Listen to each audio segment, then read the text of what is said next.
ఇవాళ ఉచిత విద్యుత్తు పాపం ఆర్టిజాన్స్ అని చెప్పి అంటున్నా. అసలు ఉచిత విద్యుత్ రాష్ట్రంలో అమలవుతుందంటే క్షేత్రస్థాయిలో దాన్ని అమలు చేసేది ఎవరు? ఆర్టిజాన్స్ అని చెప్పి అంటున్నా. వాళ్ళు సమ్మెబాట పట్టిండ్రు. మన విద్యుత్ ఉత్పాదన ప్రాజెక్ట్ నిర్మాణానికి తోడ్పడుతుంది మన సింగరేణి బొగ్గుగని కార్మికులు అని చెప్పి అంటున్నాను. సింగరేణి బొగ్గుగని కార్మికులు అని చెప్పి అంటున్నాను.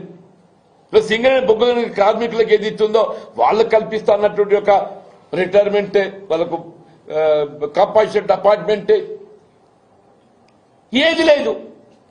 చివరి కాంట్రాక్ట్ అవుట్ సోర్సింగ్ ఉద్యోగస్తులు కూడా ఇది ఉంటుందో ఊడుతుందో అని చెప్పంటున్నారు. ఇలా కాంట్రాక్ట్ అవుట్ సోర్సింగ్ ఉద్యోగస్తులు కూడా అభద్రతతోని చివరి మన శాంతి భద్రతలు పర్యవేక్షించేటట్టుగా హోంగార్డ్, మన శాంతి భద్రతలు పర్యవేక్షించేటట్టుగా హోంగార్డ్స్ అని చెప్పంటారు. పాపం ఎన్నైనా ఆలోచన చేస్తున్నావు వాళ్ళ గురించి. వాళ్ళు వైద్య సదుపాయాలు కల్పించాలి, వాళ్ళకి కంపల్సరీ అపాయింట్మెంట్ ఇవ్వాలి. అంగన్వాడీ ఆయాలు ఉన్నారు.